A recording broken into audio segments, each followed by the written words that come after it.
La voiture électrique au centre d'un bras de fer entre les États-Unis et le reste du monde. D'un côté, les Américains favorisent les véhicules produits chez eux à coût de subventions en dollars. De l'autre, les Européens soutiennent toutes les voitures propres sans distinction de pays d'origine. Au cœur de cette bataille, Joe Biden et le protectionnisme américain, enjeu de pouvoir, la bataille de l'électrique. À Détroit, capitale américaine de l'automobile en septembre, Joe Biden s'affiche fièrement au salon de l'auto au volant de modèles électriques.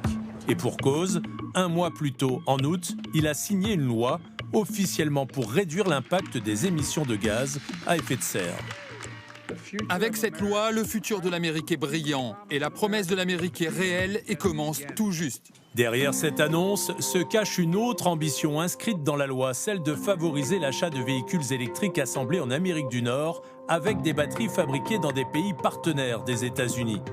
Concrètement, les Américains perçoivent jusqu'à 7 500 $ de crédit d'impôt pour l'achat d'un véhicule électrique produit chez eux.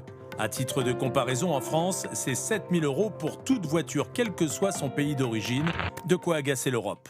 Nous pensons qu'il s'agit d'une mesure discriminatoire qui défavorise les constructeurs étrangers par rapport aux constructeurs américains. Conséquence, œil pour œil, dent pour dent, certains en Europe menacent d'en faire autant en privilégiant aussi nos propres véhicules.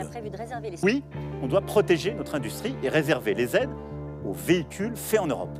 L'Europe se retrouve prise en étau entre le protectionnisme américain et l'offensive chinoise avec des véhicules électriques 30 à 40% moins chers qui arrivent sans souci sur notre marché.